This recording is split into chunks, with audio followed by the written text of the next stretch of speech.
Sometimes life slows down, not to rest us, but to wake us up. Everything is silent, except the inside. There are days when the world seems to turn without you, when the colors of life fade and the voices of others become distant echoes. In these suspended moments, only one thing still seems to beat: the heart. And it is there, in this fragile in-between, between despair and hope, that a gentle but penetrating question arises. Where is Allah when I suffer? But what if we reverse the question? What if, in reality, it was not Allah who had moved away, but us who had forgotten to stay close? Where is my heart when Allah tests me? The world is made of sails, and trials are perhaps the only moments when these sails are torn for a moment, to let us glimpse something greater than ourselves. We think the storms are coming to swallow us up, but what if they came to clean our eyes? The Prophet Muhammad said, "The most tried among people are the prophets, then those who are most like them." Tirmidhi. Why are those who are most loved by Allah tested the most? Because there is no refinement without fire, no diamond without pressure, no holiness without solitude. The brightest souls are often those who have endured the longest nights. There is a truth that the soul sometimes refuses to hear because it is so frightening. Trials are not interruptions in our spiritual journey. They are the heart. It is in pain that we pray most sincerely. It is in incomprehension that we seek Allah most ardently. And it is in tears that we feel the sweetness of His mercy. Have you ever been so broken that you can no longer make dua? Just a breath, a thought, a sigh. And yet, even this sigh, Allah hears it. Do not think that those who are killed in the cause of Allah are dead. On the contrary, they are alive with their Lord, provided with sustenance. Quran Al-Imran 3:169. This verse is not just about physical death. He also talks about inner life. Those who live for Allah, even when everything around them dies, are still alive. They find divine sustenance in pain, a new breath, an unknown clarity. And you, what are you looking for in your storms? An outing, a solution, or a transformation? Because often the crisis is not there to be overcome. She is there to be inhabited. She comes to teach you something that you would never have learned otherwise. It brings you back to that inner voice that you had stifled. And above all, it reminds you of an essential truth. You are never alone. Never. One of the names of Allah is Al-Qarib, the near one. He is closer to you than your own breathing. It's there, even when you don't feel it. He is there, even when you doubt. And we are closer to Him than His jugular vein. Quran, Ka'af, 50:16. So why do we feel like He is far away? Because pain speaks loudly. The ego screams. The world is distracted. But Allah never cries. He whispers. And to hear a whisper, you have to be silent. You have to listen. It's necessary stop. What if the ordeal was precisely this imposed silence? A call to rediscover the deep beats of our soul. A secret meeting between your heart and the one who created it. Imagine for a moment that this period you are experiencing, this dark night, is not an evil, but a gift.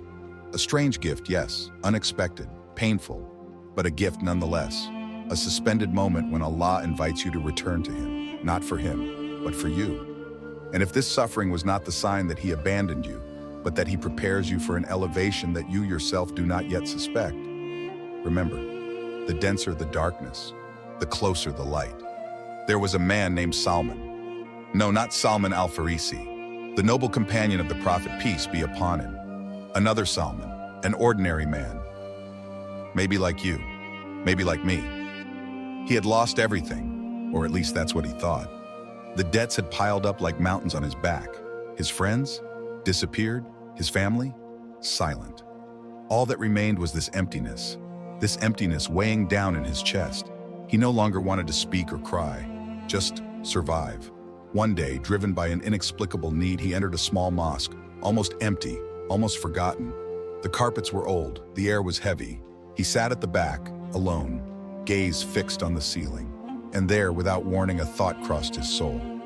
Ya Allah, am I still your servant even when I doubt? It was the first time he dared to speak like this to Allah, not with learned words, not with recited invocations, but with His truth, her eyes filled with tears. Not spectacular tears, silent tears, tears that come out when the soul no longer has words. It was in this moment, in this corner of the mosque where no one was looking, that something changed. There was no miracle, No heavenly light, just one presence, gentle warmth, as if finally someone had heard it. And when my servants ask you about me, then I am near. I respond to the call of him who invokes me. Quran, Al-Baqarah 2:186. This verse, he had heard it dozens of times, but he had never felt it. That day, it was no longer a verse. It was a reality. Maybe you too have already experienced this kind of moment. That moment when you want to pray, but you no longer have the strength. That moment when you open the Quran, but the words seem blurry to you. That moment when you scream in silence, and you wonder if anyone is really listening to you. What if I told you that those moments, these are precisely those where Allah is closest to you? Not because you're strong, but because you are sincere. Faith, it's not always a mountain. Sometimes it's just a flame, weak, trembling, but alive. And this little flame, if you protect it from the wind of your doubts, it can become light again. Salman that day had no answers. He did not receive an immediate solution, but he left the mosque with a lightened heart. For what? Because he had spoken true. He had cried without shame. He had placed his fragility in the hands of the Creator of heaven. That's faith. It's not about always having certainty. It's about daring to come back, even when you're broken. It is to dare to say, "Ya Rab, I am lost, but I know you are there." Is he who was dead and we brought back to life, and to whom we gave light with which he walks among people, like him who is in darkness and never comes out. Shouts for it. Quran Al-An'am 6:122. This verse, it describes Salman, and maybe you too.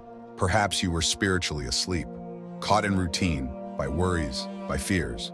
But Allah woke you up. How? By the test, by doubt, by the call of the heart. Take a good look around you. How many souls smile in public but cry in solitude? How many believers feel unworthy of Allah's mercy, even though they are exactly those he is waiting for? There is hidden beauty in vulnerability. This is not a sign of weakness. It's an access door to the divine. Remember Yunus, Jonas, peace be upon him, swallowed up in the belly of the whale, in the depths of darkness, in the depths of the ocean, in the depths of despair. And what does he say? There is no God but you. Glory to you. I have certainly been among the unjust. And Allah saved him. Not because he was shouting loudly, but because he shouted with truth. You can scream too, you can cry, you can even doubt, but never cut the thread, never let your heart turn away. Because even a wavering faith, even a faith full of cracks, even a faith filled with silences, can still lead to Allah. And sometimes, it is in these moments of apparent weakness that your greater proximity with him. The test is not a punishment, it is an invitation. How many times have we heard this voice in our head? If I was truly loved by Allah, why would this happen to me? We confuse divine love with comfort. It is believed that Allah's mercy means a smooth life, a road without stones, a heart without wounds. But the truth is quite different. Allah does not try to destroy. He feels for rays. It doesn't crush. It polishes. Like a piece of jewelry that is being shaped. Like a mirror that is cleaned so that it reflects his light. The test is not a conviction. It's an invitation to return. To return to your essence. To return to him. Most certainly we will test you with some fear, hunger, loss of possessions, people and fruits. And give good news to the steadfast who say, when misfortune befalls them, surely we belong to Allah, and to him we will return. Quran Al-Baqarah 2:155-156. Why does Allah tell us a little fear, a little hungry? Because even what seems unbearable here on earth is only a fragment compared to infinity. He tests us with measure according to our strength, and above all, according to our potential. Tests never happen at random. They are coded messages from heaven. And if you open your heart, you will hear them whisper, look higher, dive deeper. Imagine for a moment that your ordeal is a divine letter addressed to you alone, a letter without words, but full of meaning. Would you take the time to read it? In a small village, there lived an elderly woman named Amina. She had lost her husband, then her son, in an accident. People said, what a tested woman. But Amina every morning opened the window and said out loud, Ya Allah, I thank you for the breath you give me. Even if it is loaded with pain, it reminds me that I still live under your gaze. She didn't always smile. She didn't understand everything, but she never closed her heart. And that's true strength, not that of the one who never falls, but of him who each time he falls, reach out to the sky. Allah does not impose on any soul a burden greater than its capacity. Quran, Al-Baqarah 2286. This verse is more than reassurance. It's a promise, and Allah never breaks His promises. You who read these words, do you sometimes have the impression of being at the end of yourself? To be out of breath, out of patience, out of faith? So know that this end is perhaps the beginning of another life, an inner life, a more lucid life, a life connected to the essentials. Because it's often when we lose everything that we finally discover what is not lost. And among what is never lost, there is love of Allah, even hidden in silence. And your Lord has not abandoned you, nor hated you. Quran Ad-Duha 93:3. These words were addressed to the Prophet Ishairs at the very moment when he felt neglected. If he, the most beloved of Allah, had moments of doubt and silence, then you too have the right to feel lost, but without ever believing that you are abandoned. Trials are bridges, not walls. They push us to change our outlook, to revisit our history, to question our dependence on the things of this world. What if the loss of a person was not just a mourning, but a call to cling to the one who never dies? What if failure was not a rejection, but a recovery towards a better path? What if solitude was not a punishment, but a divine retreat, a khalwa imposed so that you hear your own voice? And His? There is a particle of light in each ordeal, but to see it, you have to stop running. Stop, listen, sit down, and dare to ask this simple but powerful question. What does Allah want to teach me through this? Do not always try to escape the ordeal, seeking to cross with confidence. Because behind every pain, there is wisdom, and behind each fall, a hand extended from heaven, ready to pick you up. Finding the light in prayer night has fallen. The world is sleeping, but you are here, awake, restless, with a heavy heart. In the silence of the room, there is only the ticking of the clock and the tumult of your soul. You close your eyes. Nothing changes. You open them, still the same darkness. And suddenly an inner whisper, at, not for asking, not to escape, but for exist. You get up, slowly. You perform ablutions, cool water on your face. Each drop that flows washes away a little of your fatigue, a little of your doubt, a little of your world. You lay down the carpet, you stand there straight, and there begins a journey. Perform the prayer to remember me. Quran Taha 2014. When you say Allahu Akbar, it's not a word. It's a cut, a break from the din of the world. You leave behind you debts, fears, pain, injustices. You put them down, as we pose too heavy a burden. And in this sacred face-to-face, you don't lie. You don't need to appear strong. You are before the one who knows every beat of your heart, the one who sees what you hide even from yourself. When you stand, you affirm, "Here I am, Ya Rab. I fell, but I came back." When you bow, you say, "I recognize your greatness even when everything escapes me." When you prostrate yourself, you abandon yourself, front to the ground, open heart, broken body. And it is there, precisely there, that you are closest to Him. The servant is closest to his Lord when he is in prostration. Hadith reported by Muslim. You stay there, the forehead against the earth. And you realize it's not a gesture, it's a return to humility, to addiction, on gasoline. You no longer just ask. You feel, too, breathing its proximity. Prayer, it is not a duty. It's a window to the light.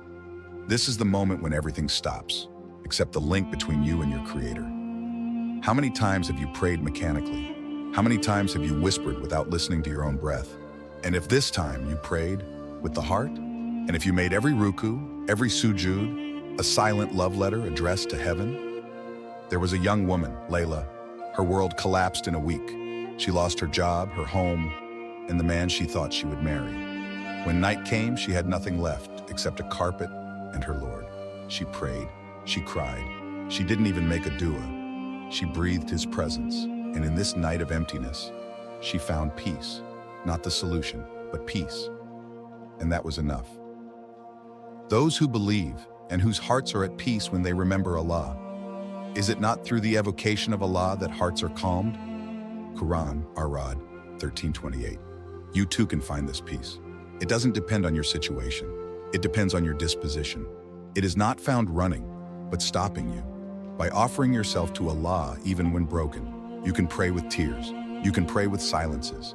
You can pray without words, but with a gaze turned towards heaven. And this prayer, that of the naked heart, that of the open soul, It is worth more than 1,000 prostrations without presence. O you who believe, seek help and endurance in prayer, for Allah is with those who are patient. Quran Al-Baqarah 2153. Never underestimate the power of a single sincere prayer. It may not change your situation immediately, but she change your heart. And it is often this transformed heart that opens the doors to relief. So, when everything is wobbly, when cries become sighs, when the nights drag on without response, even if you don't feel anything, even if you cry more than you talk, even if you don't know what to say anymore, because Allah listens to you, even in your heaviest silences. Patience, a path to divine love. Style, inspiring, sober, and philosophical. In a fast-paced world, patience seems to be a forgotten word, but in the ordeal, it becomes your silent armor. The Prophet Muhammad said, "Patience is a light." Sahih Muslim, not a flash, not a fire, but a soft light, the one that doesn't burn but lights the way in the night. What if patience wasn't just about holding on, but accept without resigning, to hope without running away, to say to Allah, "I don't understand, but I trust you." There was a woman, Aisha. She lost her child, and she repeated in tears, "Inna lillahi wa inna ilaihi rajiun," not mechanically, but with every fiber of his soul. And in this sorrow she found a love greater than his pain. We will certainly test you with some fear and hunger and loss of possessions and people and fruits, and make the good announcement to the enduring. Quran Al-Baqarah 2155. Patience is not always shown. It is experienced in silence, in whispered prayers, in sleepless nights. And Allah sees her, He counts it, He rewards her without limit. Only those who wait will receive their reward without counting. Quran Az-Zumar 39:10. Hope despite everything, trusting Allah's plan. Style, poetic, emotional, and luminous. Hope is not an illusion. It's a divine light in the dark. Even when everything seems closed, Allah guards a door that you do not yet see. The Prophet Yusuf alayhi salam, sold, imprisoned, forgotten, but never desperate. He waited, he prayed, and Allah raised him from a cell to a throne. And do not despair of the mercy of Allah, for no one despairs of Allah's mercy except the disbelieving people. Quran Yusuf 1287. You too have your story. Maybe you don't see the end of the tunnel yet. More Allah is already at work in the invisible. When you think all is lost, remember, Allah has never abandoned you. Even in silence, He is preparing something for you. It may be that you hate something, but Allah does great good in it. Quran Al-Baqarah 2216. The heart soothed, signs of a rediscovered faith, style soothing, gentle, contemplative. There is a moment when, without understanding how, the heart calms down. Not because everything is fine, but because you stopped resisting. You accepted the test. You cried. You prayed. You abandoned yourself. And in this letting go, faith is reborn. She no longer needs proof. She feeds on silence, of dhikr, of disbelief. Those who believe and whose hearts are at peace when they remember Allah. Quran Ar-Ra'd 13:28. The peaceful heart no longer cries. The softly whisper the name of Allah with every breath. Have you ever felt this peace after a long night prayer? This relief after a prostration in tears? These are the signs that your faith has returned, more mature, more rooted. She weathered the storm, and now she knows. She knows that everything comes from Him, and let everything return to Him. Return to Allah, even when broken. Style, spiritual, enveloping, and universal. Faith. It's not a straight line. It is a winding road strewn with tears, doubts, silences.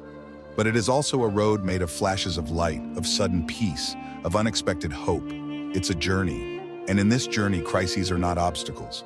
They are reminders, sweet, sometimes painful calls from Allah to Him, towards what is most true, more pure, more eternal.